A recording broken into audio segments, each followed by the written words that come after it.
사무엘하 10장. 얼마 후 암몬 사람들의 왕 나하스가 죽었습니다. 그의 아들 한운이 아버지의 뒤를 이어 왕이 되었습니다. 다윗이 말했습니다. 나하스는 나에게 잘해주었다. 그러니 나도 그의 아들 한운에게 잘해주어야겠다. 그래서 다윗은 자기 신하들을 한운에게 보내어 그의 아버지의 죽음을 위로하겠습니다. 다윗의 신하들이 암몬 사람들의 땅으로 갔습니다. 암몬의 장관들이 자기 주인인 한운에게 말했습니다. 다윗이 사람들을 보내어 왕을 위로하는 것이 정말로 왕이 아버지를 공경하려는 것인 줄 아십니까? 그렇지 않습니다. 다윗은 이 성을 엿보게 하려고 사람들을 보낸 것입니다. 그들은 이 성을 정복하려 하고 있습니다. 그래서 한운은 다윗의 신하들을 잡아서 수염을 절반쯤 깎아 그들을 창피하게 만들었습니다. 한운은 또 엉덩이 부분의 옷을 잘라내어 그들을 욕되게 했습니다. 그런 다음에 한운은 그들을 돌려보냈습니다. 사람들이 이 일을 다윗에게 알리자 다윗은 사신들을 보내어 수치스러워하는 신하들을 맞이하게 하고 수염이 다 자랄 때까지 여리고에 있다가 예루살렘으로 돌아오라고 지시하였습니다. 그때 암몬 사람들은 자기들이 다윗의 원수가 되었다는 것을 깨달았습니다. 그래서 그들은 벳르읍과 소바에서 아람의 보병 2만 명을 모았습니다. 그들은 또 마아가 왕과 그의 군대 1000명 그리고 돕에서 12,000명을 모았습니다.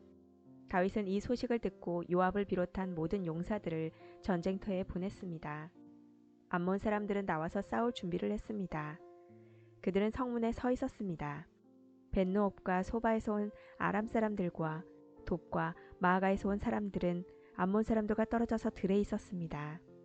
요압은 자기들의 앞과 뒤에 적이 진을 치고 있는 것을 보고 이스라엘 사람 중에 가장 뛰어난 용사들을 뽑았습니다. 요압은 그들에게 아람 사람들과 싸울 준비를 하게 했습니다. 요압은 나머지 군대를 자기 동생 아비새에게 맡겨 암몬 사람들과 맞서 싸우게 했습니다. 요압이 아비새에게 말했습니다. 만약 아람 사람들이 너무 강해서 내가 어려워지면 나를 도우러 오너라. 만약 암몬 사람들이 너무 강해서 내가 어려워지면 내가 너를 도우러 가겠다. 용기를 내어라. 우리 백성과 하나님의 성들을 위해 용감하게 싸우자. 여호와께서 좋은 방향으로 이를 도와주실 것이다. 그리고 나서 요압과 그의 부하들은 아람 사람들을 공격했습니다. 그러자 아람 사람들이 도망쳤습니다. 암몬 사람들은 아람 사람들이 도망치는 모습을 보고 아비새에게서 도망쳐 자기들의 성으로 돌아가 버렸습니다. 그래서 요압은 암몬 사람들과 싸우기를 멈추고 예루살렘으로 돌아왔습니다.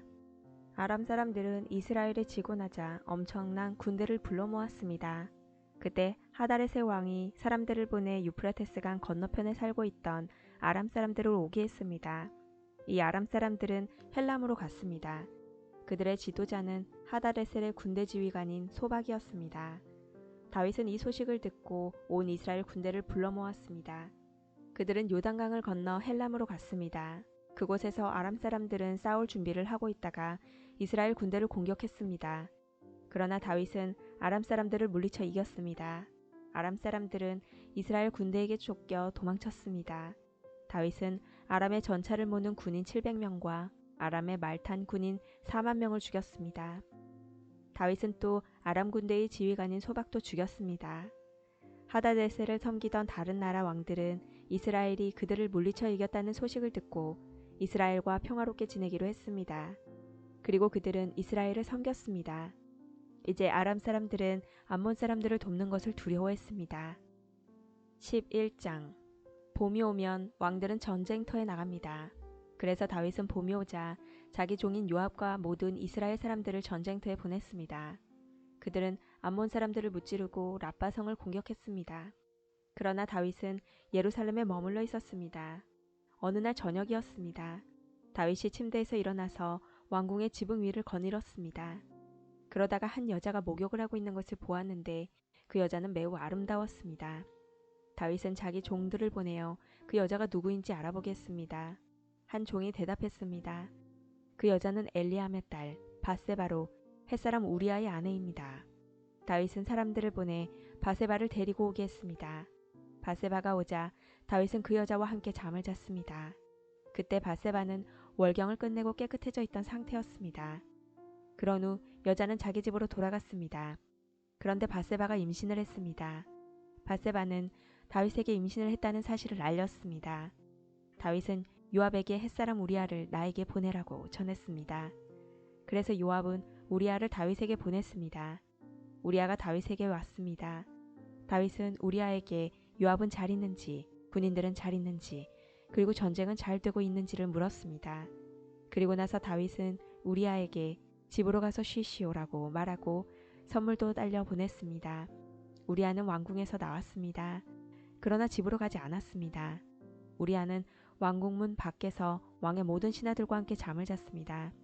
신하들이 다윗에게 말했습니다. 우리아가 집으로 가지 않았습니다. 그러자 다윗이 우리아에게 말했습니다.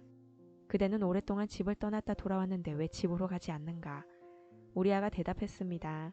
언약궤와 이스라엘과 유다의 군인들이 장막에 머물고 있습니다. 나의 주 요압과 그의 부하들도 들에서 잠을 자며 지내고 있습니다. 그런데 제가 어찌 집으로 가서 먹고 마시며 제 아내와 함께 잠자리를 가질 수 있겠습니까? 다윗이 우리아에게 말했습니다. 오늘은 여기에 머물러라. 내일 그대를 싸움터로 돌려보내겠다. 그래서 우리아는 그 날과 그 다음 날에도 예루살렘에 머물러 있었습니다. 그때 다윗이 우리아를 불러 자기에게 오게 했습니다. 우리아는 다윗과 함께 먹고 마셨습니다. 다윗은 우리아를 취하게 만들었지만 우리아는 그래도 자기 집으로 돌아가지 않았습니다. 그날 저녁에 우리아는 왕의 신하들과 함께 왕궁문 밖에서 잠을 잤습니다. 이튿날 아침 다윗은 요압에게 편지를 써서 우리아에게 그 편지를 전하겠습니다. 다윗이 쓴 편지의 내용은 이러했습니다. 우리아를 싸움이 가장 치열한 곳으로 보내라. 그런 다음에 우리아만 혼자 남겨두고 물러나거라. 우리아를 싸움터에서 죽게 하여라. 요압은 성을 살피다가 그 성 중에서 적군이 가장 강하게 막고 있는 곳을 알아냈습니다. 요압은 우리아를 그곳으로 보냈습니다. 성의 군인들이 밖으로 나와서 요압과 맞서 싸웠습니다. 다윗의 부하들 중 몇 명이 죽임을 당했습니다. 햇사람 우리아도 죽었습니다. 이 일이 있은 후에 요압이 사람을 보내어 싸움터에서 일어난 모든 일을 다윗에게 보고했습니다. 요압이 전령에게 말했습니다. 다윗 왕께 전쟁에서 일어난 일을 말씀드려라. 말씀을 다 드리고 나면 왕께서 화를 내실 것이다. 그리고 왕께서 만약 왜 그렇게 성 가까이 가서 싸웠느냐? 그들이 성벽에서 화살을 쏠 줄 몰랐느냐? 여룻베셋의 아들 아비멜렉을 누가 죽였느냐? 성벽 위에 있던 한 여자가 아니냐? 그 여자가 큰 맷돌을 아비멜렉에게 던져서 아비멜렉이 데베스에서 죽지 않았느냐? 왜 그렇게 성벽 가까이에 갔었느냐? 고 물으시면 왕의 종 햇사람 우리아도 죽었습니다라고 대답하여라. 요압이 보낸 사람이 다윗에게 가서 요압이 시키는 대로 모든 말을 전했습니다. 전령이 다윗에게 말했습니다. 암몬 사람들이 우리보다 잘 싸웠습니다. 그들은 밖으로 나와 들에서 우리를 공격했습니다. 그러나 우리는 그들과 맞서 싸워 성문에까지 이르렀습니다. 성벽 위에 군인들이 왕의 종들을 향해 화살을 쏘았습니다. 왕의 종들 중 몇 사람이 죽었습니다. 왕의 종 햇사람 우리아도 죽었습니다. 다윗이 전령에게 말했습니다. 요압에게 이렇게 전하여라. 이 일로 염려하지 마라. 전쟁을 하다 보면 누구나 죽이고 죽을 수 있다. 성을 맹렬히 공격하여 점령하도록 하여라. 이 말을 전하여 요압에게 용기를 주어라. 바세바는 자기 남편이 죽었다는 소식을 듣고 남편을 위해 울었습니다. 바세바가 슬픔의 기간을 다 마치자 다윗은 종들을 보내어 바세바를 왕궁으로 데리고 오게 했습니다. 그리고 바세바는 다윗의 아내가 되어 다윗의 아들을 낳았습니다. 그러나 여호와께서는 다윗이 한 일을 기뻐하지 않으셨습니다. 12장 여호와께서 나단을 다윗에게 보내셨습니다. 나단은 다윗에게 가서 이렇게 말했습니다. 어떤 성에 두 사람이 있었습니다. 한 사람은 부자였고 다른 사람은 가난했습니다. 부자에게는 양과 소가 아주 많았습니다. 하지만 가난한 사람에게는 사서 키우는 어린 암양 한 마리밖에 없었습니다. 가난한 사람은 그 양을 먹여 길렀습니다. 양은 가난한 사람의 아이들과 함께 자랐습니다. 양은 가난한 사람이 먹을 음식과 마실 물을 나누어 먹으며 자랐습니다. 양은 가난한 사람의 팔에서 잠을 잤습니다. 양은 가난한 사람에게 마치 딸과도 같았습니다. 그런데 어떤 나그네가 부자를 찾아왔습니다.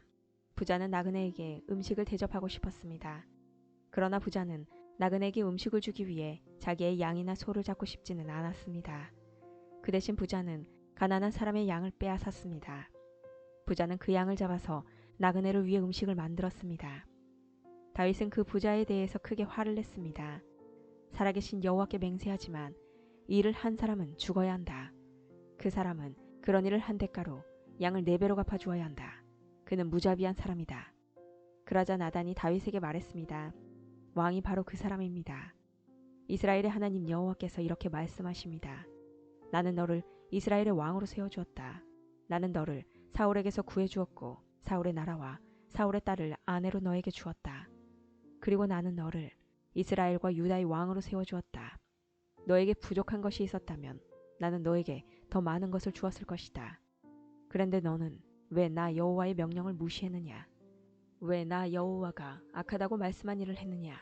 너는 햇사람 우리아를 암몬 사람들 칼에 죽게 했다. 그리고 너는 그의 아내를 빼앗아 내 아내로 만들었다. 그러니 이제 너희 집안에는 언제나 칼로 죽는 사람이 있을 것이다. 내가 나를 존경하지 않음을 내가 보았기 때문이다. 너는 햇사람 우리아의 아내를 빼앗았다. 여호와께서 또 이렇게 말씀하십니다. 너희 집안 사람들이 너에게 재앙을 일으킬 것이다. 내가 보는 앞에서 내가 너희 아내들을 빼앗아서 너희 아주 가까운 사람들에게 줄 것이다. 그 사람이 대낮에 너희 아내들과 잠자리를 함께 할 것이다. 너는 남몰래 바세바와 함께 잠을 잤다. 그러나 나는 이스라엘의 모든 백성이 이 일을 알게 할 것이다. 그러자 다윗이 나단에게 말했습니다. 내가 여호와께 죄를 지었소. 나단이 대답했습니다. 여호와께서는 왕의 죄를 용서하셨습니다. 왕은 죽지 않을 것입니다. 그러나 왕이 한 일 때문에 여호와의 원수들이 여호와를 경멸하고 모욕할 기회를 주었으니 왕에게서 태어난 아기는 죽게 될 것입니다. 나단이 집으로 돌아간 후에 여호와께서는 다윗과 우리아의 아내였던 바세바의 사이에서 낳은 아들에게 큰 병을 주셨습니다. 다윗은 아기를 위해 하나님께 기도를 드렸습니다. 다윗은 먹지도 않고 마시지도 않았습니다. 다윗은 자기 집으로 돌아가서 그곳에 머물렀습니다. 다윗은 밤새도록 땅 위에 누워 있었습니다. 다윗의 집안에서 나이 든 어른들이 다윗의 건강을 걱정하며 왔습니다. 그들은 다윗이 땅에서 일어나도록 애썼지만 다윗은 일어나지 않았습니다. 다윗은 그들과 함께 밥을 먹지도 않았습니다. 7일째 되던 날 아기가 죽고 말았습니다. 다윗의 종들은 아기가 죽었다는 사실을 다윗에게 말하기가 두려웠습니다. 다윗의 종들이 말했습니다. 아기가 살아있을 때에도 왕은 우리 말을 들으려 하지 않으셨다. 그런데 아기가 죽었다는 것을 말씀드리면 왕이 무슨 일을 하실지 모른다. 그러나 다윗은 종들이 서로 수근거리는 것을 보고 아기가 죽었다는 것을 알았습니다. 왕이 종들에게 물었습니다. 아기가 죽었느냐? 종들이 대답했습니다. 예, 죽었습니다. 그러자 다윗은 자리에서 일어나 몸을 씻고 몸에 기름을 바르고 옷을 바꿔 입었습니다. 그리고 나서 다윗은 여호와의 집으로 들어가 여호와께 예배드렸습니다. 그런 다음에 다윗은 집으로 돌아가서 먹을 것을 달라고 했습니다. 종들이 음식을 가져오자 다윗은 그것을 먹었습니다. 다윗의 종들이 다윗에게 물었습니다. 어쩐 일인지 모르겠습니다. 아기가 살아있을 때에는 음식을 들지도 않으시고 슬퍼하시더니 아기가 죽으니까 자리에서 일어나 음식을 드시니 말입니다. 다윗이 말했습니다. 아기가 살아있을 때 내가 먹지도 않고 슬퍼한 것은 여호와께서 혹시 나를 불쌍히 여기셔서 아기를 살려주실지도 모른다고 생각했기 때문이다. 하지만 이제는 아기가 죽었으니 음식을 먹지 않을 이유가 없지 않느냐. 그런다고 아기가 다시 살아나는 것도 아니다. 언젠가 나도 아기에게 가겠지만 아기가 나에게로 다시 돌아올 수는 없는 일이다. 그리고 다윗은 자기 아내 바세바를 위로하고 동침하니 바세바가 다시 임신을 해서 아들을 낳았습니다. 다윗은 그 아들의 이름을 솔로몬이라고 지었습니다. 여호와께서는 솔로몬을 사랑하셨습니다. 여호와께서는 예언자 나단을 통해 그 아기의 이름을 여디디야라고 부르게 하셨습니다. 그 이름은 여호와께서 그 아기를 사랑하신다는 뜻입니다. 요압이 암몬 사람들의 성인 라빠와 맞서 싸웠습니다. 요압은 왕이 사는 그 성을 거의 다 점령했습니다. 요압이 다윗에게 사람들을 보내어 말했습니다. 제가 라빠를 쳐서 이겼으며 또한 성에 물을 공급하는 장소도 점령하였습니다. 이제 왕께서는 다른 군인들을 보내셔서 이 성을 공격하십시오. 제가 차지하기 전에 왕께서 먼저 이 성을 차지하십시오. 제가 이 성을 차지하게 되면 이 성은 제 이름을 따서 부르게 될까 염려됩니다. 다윗은 모든 군대를 모아 라빠로 갔습니다. 다윗은 라빠와 맞서 싸워 성을 점령했습니다. 다윗은 라빠 왕의 머리에서 왕관을 벗겨냈습니다. 그 왕관은 금으로 만든 것으로 무게가 한 달란트나 되었습니다. 거기에는 보석도 달려 있었습니다. 사람들은 그 왕관을 다윗의 머리에 씌워 주었습니다. 다윗은 그 성에서 많은 값비싼 물건들을 빼앗았습니다. 다윗은 또 라바성의 백성들도 사로잡아다가 톱질과 곡괭이질과 도끼질을 시켰습니다. 다윗은 그들에게 벽돌로 건물을 짓게 했습니다. 다윗은 암몬 사람들의 온 성에서 이런 일을 시켰습니다. 그리고 나서 다윗과 그의 모든 군대는 예루살렘으로 돌아갔습니다.